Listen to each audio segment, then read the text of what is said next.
ভারতের শিলিগুড়ি করিডোরের মতো বাংলাদেশেও দুটি সৌর করিডোর রয়েছে এবং এগুলো ভারতের থেকেও অনেক বেশি ঝুঁকিপূর্ণ বলে মন্তব্য করেছেন ভারতের আসাম রাজ্যের মুখ্যমন্ত্রী হিমন্ত বিশ্ব শর্মা।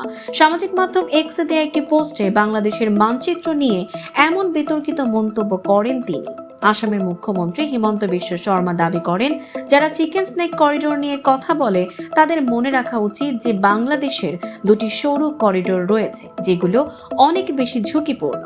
বাংলাদেশের দুটি স্থানের বিষয়ে তিনি বলেন, প্রথমটি হলো ৮০ কিলোমিটার দক্ষিণ দিনাজপুর থেকে দক্ষিণ পশ্চিম গারো পাহাড় পর্যন্ত উত্তর বাংলাদেশ করিডোর।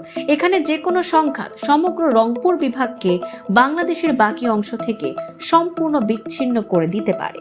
দ্বিতীয়টি হলো দক্ষিণ ত্রিপুরা থেকে বঙ্গোপসাগর পর্যন্ত ২৮ কিলোমিটার দীর্ঘ চট্টগ্রাম করিডোর।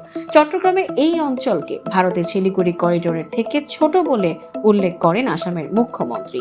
তিনি বলেন, এই করিডোরটি বাংলাদেশের অর্থনৈতিক রাজধানী এবং রাজনৈতিক রাজধানীর মধ্যে একমাত্র সংযোগস্থল।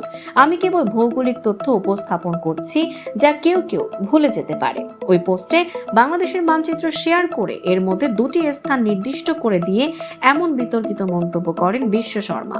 ভারতীয় গণমাধ্যমটি বলছে, ভারতের চিকেন স্নেক বা শিলিগুড়ি করিডোর একটি সরু ভূমি যার প্রস্থ প্রায় ২২ কিলোমিটার থেকে ৩৫ কিলোমিটার।